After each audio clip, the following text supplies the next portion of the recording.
ভারতের ক্ষমতাসীন, ভারতের হিন্দু ধর্মের পণ্ডিত রামগিরি মহারাজ সে ইসলাম এবং আমার রাসূলকে নিয়ে কটূক্তি করেছে। নাউজুবিল্লাহ বলেন। যখন রামগিরি মহারাজ ইসলাম এবং আল্লাহর হাবিব সাল্লাল্লাহু আলাইহি সাল্লামকে নিয়ে কটূক্তি করেছে, ভারতের আপামর মুসলিম জনতা রাজপথে প্রতিবাদের উত্তাল ঢেউ তুলেছে।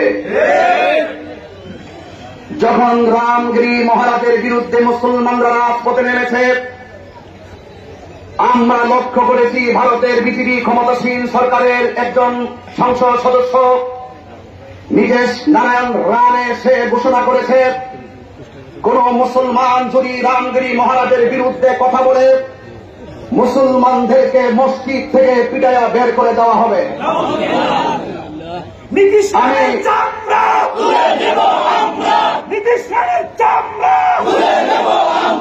রামগিরির চামড়া দুশ্মনের কালো হাত মুসলমানের অ্যাকশন।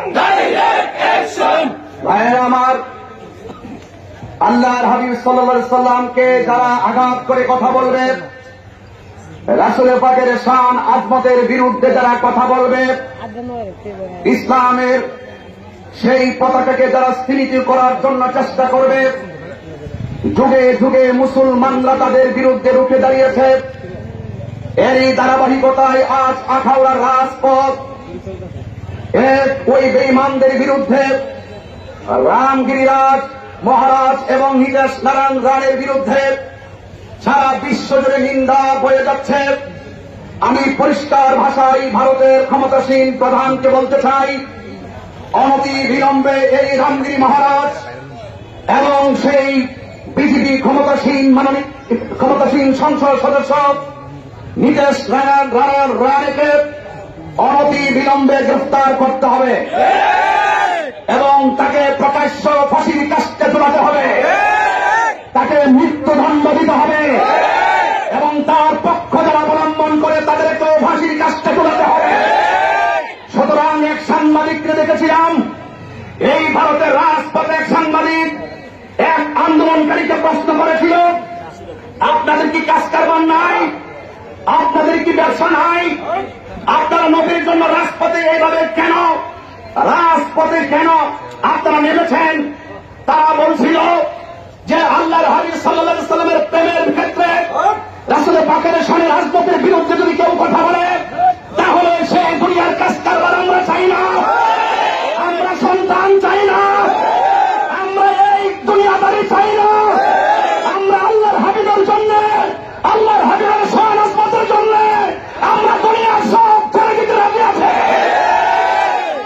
আমরা রক্ত দিব, আমাদের জীবন দিব, আমরা যা আছে ধরে নিয়ে সারা জীবন ওই দুশ্মনে গুস্তাখি রাসূলের বিরুদ্ধে আমরা এভাবে এই আন্দোলন দুর্গ করে তুলব।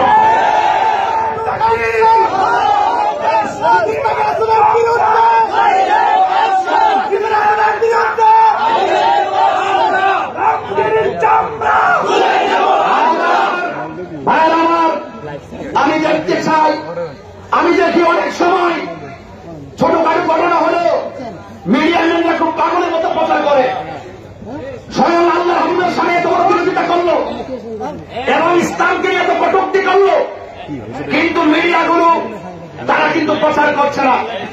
আমি মনে করব প্রত্যেকটা মিডিয়া ম্যানকে আল্লাহর হাবিবের পক্ষে দাঁড়াতে হবে, প্রত্যেক মিডিয়া ম্যানদেরকে আল্লাহর হাবিব সাল্লাল্লাহু আলাইহি সাল্লামের বিরুদ্ধে যারা কথা বলবে তাদেরকে তাদের সব উন্মোচন করে দিতে হবে। এই জন্য মিডিয়া ম্যান আপনারা প্রচার করবেন, আপনাদেরকে অনুরোধ করব আপনারা সত্যটা তুলে ধরবেন। আমি বারবার আরেকটা জিনিস লক্ষ্য করি, ভারতের সংখ্যালঘু মুসলমানদের উপরে অমানবিক নির্যাতন চালাচ্ছে। এই মাত্র আমি দেখে এসেছি 65টা মুসলিম পরিবারকে তারা উচ্ছেদ করে দিয়েছে। এটা মুসলমানরা বরদাস্ত করবে না। এই জন্য সংখ্যালঘু মুসলমানদের উপরে বারবার অত্যাচার করা হয়, বারবার নবীর বিরুদ্ধে কটূক্তি করা হয়।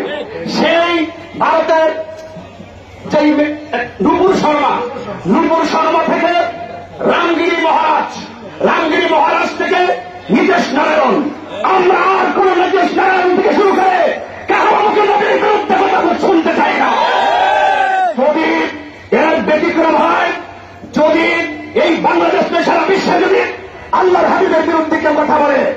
আমরা সকলে রাজপথে তার মোকাবেলা করব, রাজপথে আমরা মুখে দিব।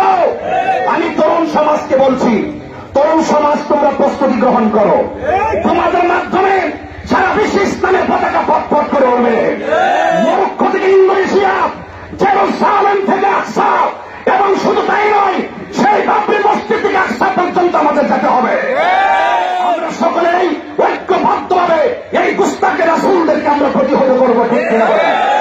আমি ইন্টারিম গভর্নমেন্টকে অনুরোধ করব, আপনি অনতি বিলম্বে বাংলাদেশের পক্ষ থেকে তীব্র নিন্দা জ্ঞাপন করুন, ভারতের সরকার প্রধানকে আপনি অবহিত করুন। আর না হয় এই আন্দোলন ঘর থেকে বাহিরে, বাহির থেকে রাজপথে, রাজপথ থেকে মসজিদ পর্যন্ত কাভারে কথা বলেন, ঠিক কিনা? সবাই ভালো থাকবেন। এখন প্রশাসনকে আমি অনেক ধন্যবাদ জানাই আমাদের ইমানি কথাগুলো রাজপথে বলার সুযোগ দেওয়ার কারণে। আল্লাহ হাবিবের পক্ষে আপনারা সবাই দাঁড়িয়েছেন, ইনশাআল্লাহ আমরা এভাবেই রাসূল পাকের পক্ষে থাকবো। সবাই ভালো থাকুন, সুস্থ থাকুন। আসসালামু আলাইকুম ওয়া রাহমাতুল্লাহি ওয়া বারাকাতুহু।